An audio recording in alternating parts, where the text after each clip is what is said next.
Hey guys, welcome to PM Pathshala guys. जैसा कि हम जानते ही हैं, कल ही 16 जून है 2024 और हमारे लिए सबसे इम्पोर्टेंट डे यूपीएससी का प्रीलिम्स। फाइनली गाइस वो डे आ गया है जिसके लिए आप पूरे साल भर प्रिपरेशन करते थे।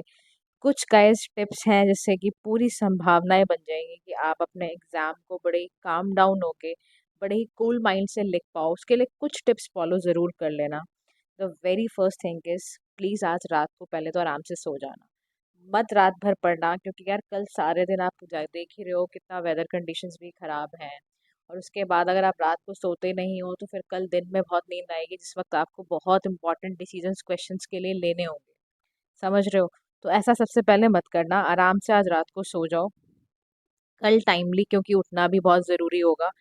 अगर आपको एग्ज़ाम सेंटर तक दूर है तो कोई वो फिर 5-6 बजे ही उठ जाए, है ना? वो अपने अकॉर्डिंग आप देख लो आपका वेन्यू सेंटर कहाँ पर है एग्ज़ाम का।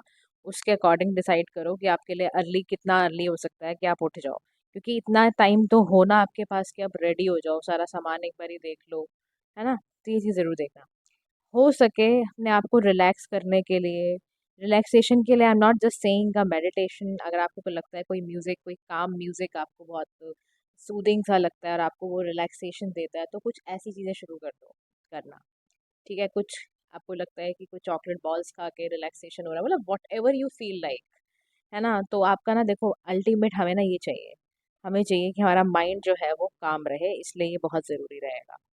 ठीक है?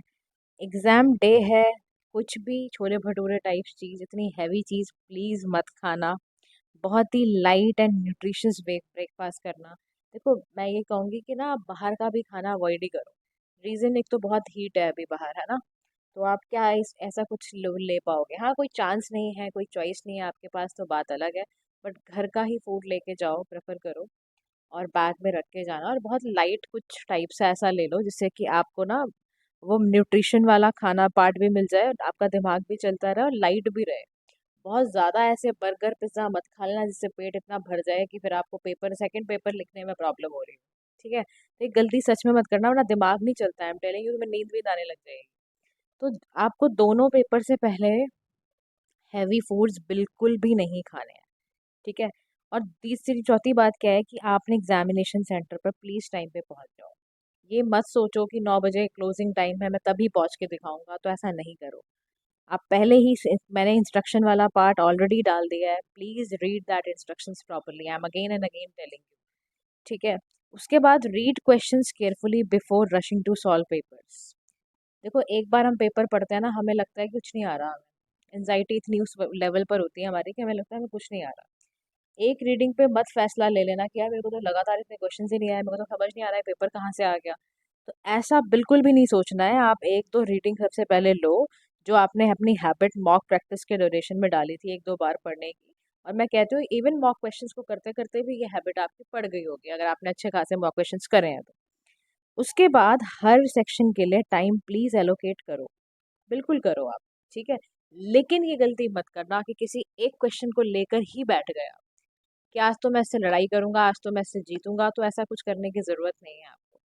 आपके पास इनफ 100 क्वेश्चंस होंगे, और जिसमें कि आजकल कट ऑफ बहुत ज़्यादा नहीं जा रही है गाइस, 75 ही जा रही है जीएस की कट ऑफ। समझ रहे हो आप मेरी बात को? अगर 50 या 45 क्वेश्चंस भी ठीक करा है ना प्रॉपरली, एक्यूरेसी के साथ, तो कोई क्राइसिस नहीं आने वाला है सच।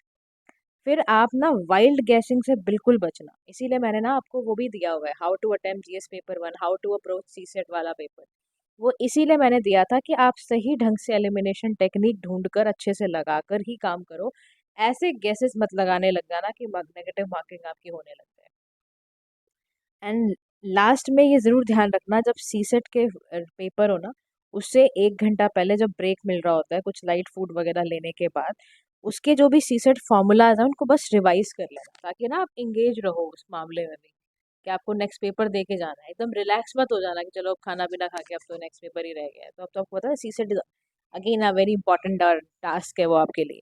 तो इन चीज़ों का बहुत ध्यान रखो, आराम से रिलैक्स रहो, बहुत ज़्यादा किसी से बातचीत मत करो, बहुत फ़ोन कॉल्स मत उठाओ इस टाइम पे। I am telling you, this is very important for you guys. बहुत ही काम रहना है और बड़े कूल ढंग से, कि हमने बहुत, पहली बात तो अपने अंदर एक पॉजिटिविटी डालो, यार मैंने बहुत अच्छा तैयारी करी है और मैं बहुत अच्छा करके दिखाऊंगा। ठीक है? या करके दिखाऊंगी। सो आप बिल्कुल आराम से जाइए, कोई बिना वरीज के साथ सारी वरीज एक तरफ कर दो, अभी सारा ध्यान अपना, जैसे अर्जुन को सिर्फ आँख दिख रही थी ना मछली की, वैसे ही आपको भी इस समय पूरा फोकस करके अपना काम करना है। So thank guys, thank you so much and all the best to all of you, God bless you, thank you so much for listening, have a nice day to all.